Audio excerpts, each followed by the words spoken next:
with. You see, he didn't have no financial matters. He didn't have no family matters. But he had some forever matters to put in order. Which was laid at his gate full of sore. He was laid at his gate full of sore. And desired to be fed with the crumbs which fell from the rich man's table. And he desired to be fed with the crumbs. You see, Lazarus was smart. He just didn't lay at the gate of anybody.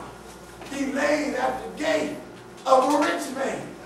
You see, what's left over on a rich man's table would be pretty good, wouldn't it? Yeah. What's left over at a rich man's table. I heard that sermon preached before. Lazarus was a smart man. He just didn't sit at anybody's gate.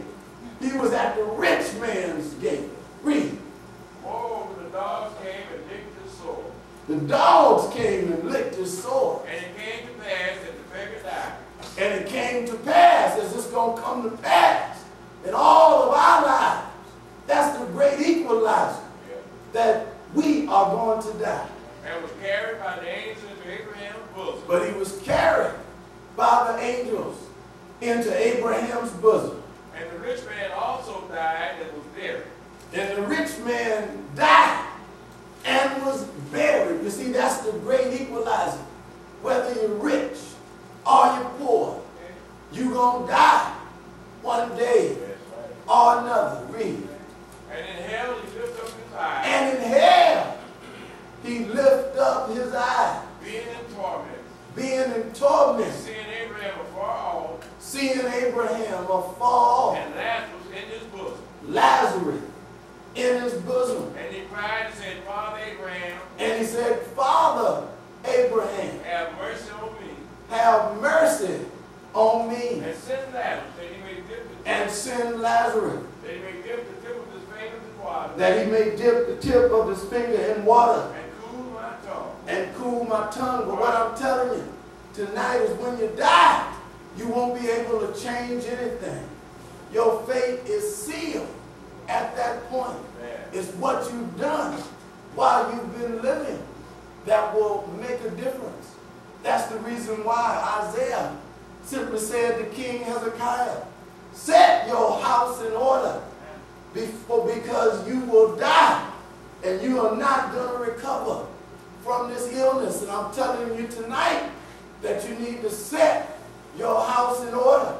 Don't think you're too young because I'm 30 and I'm 40 or I'm 50 or I'm 60. Keep in mind that Hezekiah was 39 years old. That's considered young for many of us. There are many of us who are here in this room who are approaching that age, and many of us have long passed the age of 39. God has been good to us. Are you here tonight? Have you set your house in order? Have you taken care of financial matters? Are you taking care of family matters?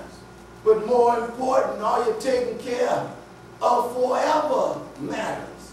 What's going to happen when you die? Are you here tonight? Have you heard God's word? Is there a need for you to get closer to God simply because of the lifestyle that you live and the blessings that he's continuously blessing you with? You need to give some time and some energy and some attention to him. Maybe you're not praying enough. Maybe you're not praising enough.